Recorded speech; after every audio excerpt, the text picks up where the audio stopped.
The government's own projection says unemployment will be 8.5% at the end of next year. That's around election time.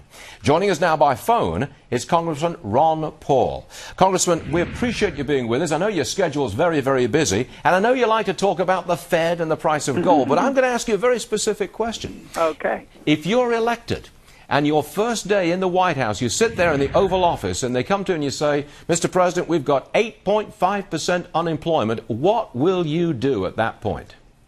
Well, you can't do one thing in one day that's going to reverse something that has accumulated over probably 40 years of bad policy, so you have to start somewhere. But you have to change the atmosphere for investments in this country to get some confidence back again. This whole idea that government creates jobs, I think, is a fallacy. Only business people create real jobs. So, but I would start with the foreign policy. I'd bring troops home, make them spend their money here at home rather than overseas. That would be a real injection into our economy. Okay. But eventually what you have to do, though, is change monetary policy, tax policy, regulatory policy. But you really can't have the rebuilding of an economy until you get rid of the shaky foundation. And the shaky foundation, of course, is the debt. Okay. We haven't allowed the debt and the malinvestment to be eliminated. I think we all know that you can't do that on day one, sitting in the Oval Office. We do understand that one. But here's another question, another day one question. They come to you and your foreign policy people say to you, look, Mr. President, Iran now has a nuclear bomb. What do you do about that?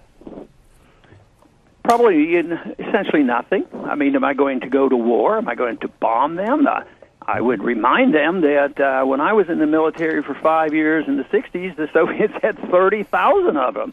And we always talked to them. I mean, what did Kennedy do when they had missiles on our shore? He talked to them and agreed to take the missiles out of Turkey. Congressman, they say to you, Iran's got a bomb, and they say they're going to use it against Israel. Would you defend Israel?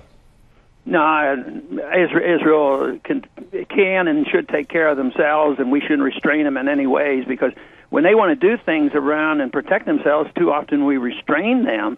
So I don't want to interfere in their sovereignty. They should do what they want. I was strongly supportive of what Israel did when they bombed that nuclear site in Iraq many, many years ago.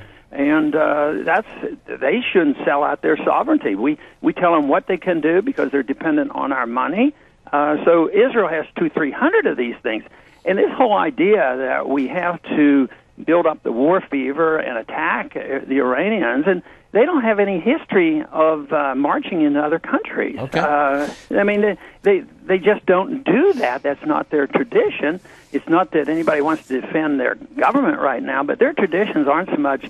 I think they have a natural tendency to have a self-defense. I mean, they're surrounded by nuclear weapons. About 5 or 6 different countries have nuclear weapons over there. Congressman Ron Paul, we thank you. I know you're very, very busy. Everybody's busy these days, and you in particular are very busy. We wish you luck with your presidential campaign, and we really thank you for spending a couple of minutes with us today, sir. Thank you. Thank you very much.